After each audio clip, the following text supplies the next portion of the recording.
The terminology is important. That's why I'm just saying, like, got you. Decriminalization. Let's start there, not legalization. Exactly, not legalization, decriminalization. You're right. All right. And so with that being said, it's simple. What we're not asking them to legalize marijuana.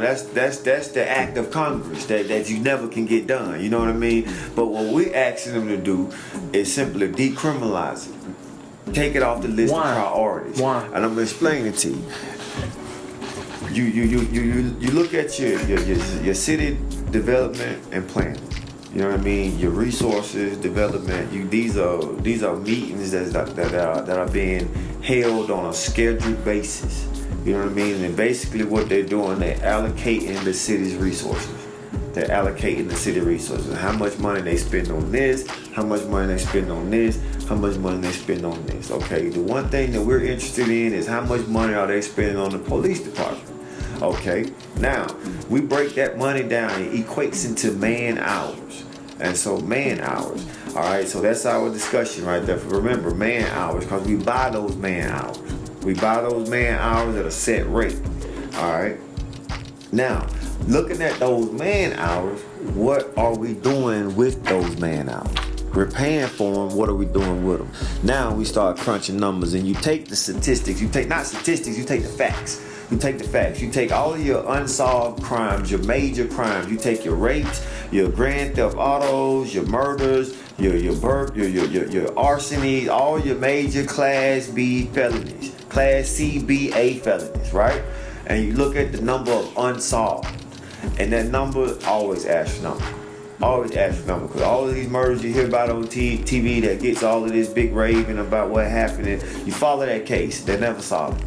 They never solve it. And so most of those cases go unsolved. The number is astronomical. Okay, you take that number and then you take it and you compare that number to your misdemeanor marijuana arrest.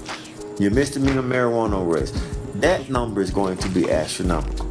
And so what you're telling your city, what you're telling your mayor is that you're citing them for misusage of resources.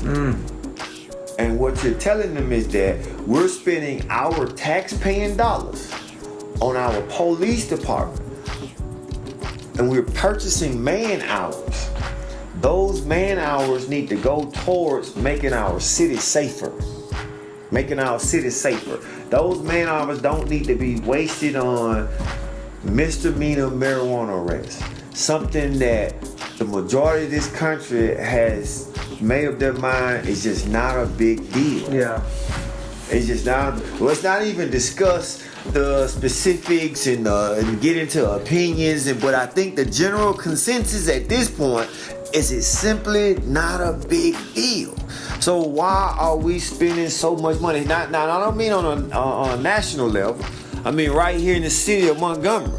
Why is something that's nationally been determined not to no longer be such a big deal? Why are we spending so much money on pursuing those arrests? Now, I'm not going to even get to talk about what that arrest cost us down the line in courts and man hours and court dates and trials, what it cost that individual. All of this. We're still pursuing and spending money in all of this when the rest of the world is saying it's not a big deal. And so I think we just need to get along and go ahead and get on board with the rest of the country. And again, we're not discussing legalization. We're not discussing legalization. We're discussing decriminalization. This is not a priority. Our police department should be paying attention to the crimes that are being that are happening in our cities. All of these unsolved murders. We're hitting record numbers every year. Like all of these unsolved murders, all of these violent crimes, rapes. Like go read it, Google it.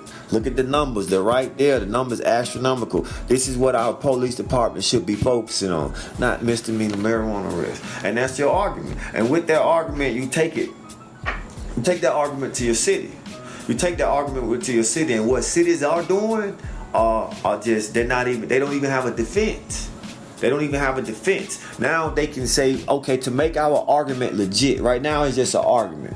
To make our argument legit, if they make us make it legit, we have to start a petition. You have to start a petition, and you have to get signatures. You have to get signatures, and those signatures have to stand in unison, in agreement with that argument. And so now when you go and you present that to the mayor, you're not presenting it as an individual. You're presenting it in representation of 10,000 signatures. Wow. Which would be, I mean, if you could get half of the Montgomery population to sign it, that would. The thing about it is, what would that do? That's where the budget comes in. That's where the budget comes in, because what that signature, what you have to do to create signatures, you have to create notoriety. People have to know it and be informed. And now you have the responsibility of informing. So then what happens when you get the signature? What happens when you get the signatures? Now you have the city's attention. Now you have the city's attention, and they have to address the issue. It can't be, we'll call you later. They have to address the issue. They can either fold, and what Nashville did, what Atlanta did, they fold under the petition. So Nashville is legal now? Nashville, and it's decriminalized. Oh, decriminalized. Okay. In Nashville, you can have up to 2 ounces of marijuana, and you will only have a $50 misdemeanor felony. Are you kidding me? In Atlanta, you can have up to 1 ounce of marijuana. You only have a $50, no matter how many times you have it. $50 fine. In New York City has decriminalized. You can have up to 2 ounces of marijuana, and it's a $50 fine. What? And we just have to follow that. We have to follow that blueprint. We can no longer continue to lock people up, destroy lives, like waste resources, valuable resources that need to be applied to other aspects of our cities. We can no longer continue to just go down this path blindly. The only people that are profiting from this are the police officers that are making these arrests, that are clocking in these hours and hours of overtime or man hours out here sniffing people, saying that they smell like marijuana. But because you said that's their like go-to thing that they It's a go-to. It's the easiest thing to do. It's the easiest thing to do. You know what? It's hard to find out who raped somebody. Like, you actually have to be a good cop. You know what I mean? You have to find leads, go out and speak to people. The easiest thing in the world to do is see a guy standing in the corner and say he smell like marijuana and go in his pockets. Like, and so it's just that police need to start being police. That's what we need to do. I don't know whether they don't got the training or they just don't got the patience. But the police need to go out and solve some serious crimes. Like this can no longer be a piggyback for clocking in overtime. Like it has to stop, man. We're destroying lives. And okay, but it doesn't stop there, right? So let's say okay, once we get to our petitions. Now I was speaking about the budget, the responsibility of creating awareness that falls on us. We have to pay for ads. We have to put bodies in front of gas stations. We have to put bodies in front of grocery stores. We have to educate those bodies so they can educate people they can solicit for signatures, pass out pamphlets. We have to pay for those pamphlets. We have to create all publications. You see what I'm saying? That's where a budget comes into place. And does Normal help out with anything like that, or they just help out with legal stuff? Normal is doing this in a city where a population is 4 million. Their hands are tied. Gotcha. You see what I'm saying? They're telling you got a population of 300,000. Man, help us. You know what I mean? Because by the time we reach it there, the federal government are already done it by now. Yeah. So, it's help your city. Help your city. And so the responsibility falls on the population. Then the thing about it is, at the end, is us anyway. It's our responsibility. We benefit from it. Yeah. You know what I mean? We lose if it don't happen, and we win when it do. Why do you think marijuana is so criminalized? Why is it such a bad rap on marijuana? Man, I'm gonna tell you. There's a book. Jack Harris wrote a book called "The Emperor Wears No Clothes." Like, man, read the book. Educate yourself. If you smoke marijuana, man, it's worth. Or use marijuana, edibles. Exactly. Any of it. You consume it any way at all. Are you just one of those people who like to sit around and get a contact?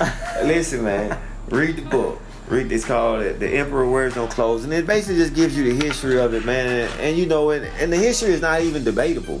It's just, it's facts, right? It was like with the hemp and the trees and logging, right? Man, it just got lobbied against. Man. And basically, it's the hemp industry came along and it threatened the cotton industry, and the cotton industry was a giant at the time. And so they found a way to eliminate the competitor. They found a way to eliminate the competitor. And if you compare cotton to hemp, like hemp grows faster, is easier harvest, the harvest is a larger harvest. How do you get hemp from like a marijuana plant? Do you know? Well, it's hemp is the marijuana is the fruit, hemp is the tree. Got you. Like the flower. Got you. And so yeah, and so it's in unison. There is no THC found in hemp. You know what I mean? None whatsoever. But they to go after hemp, they went after marijuana.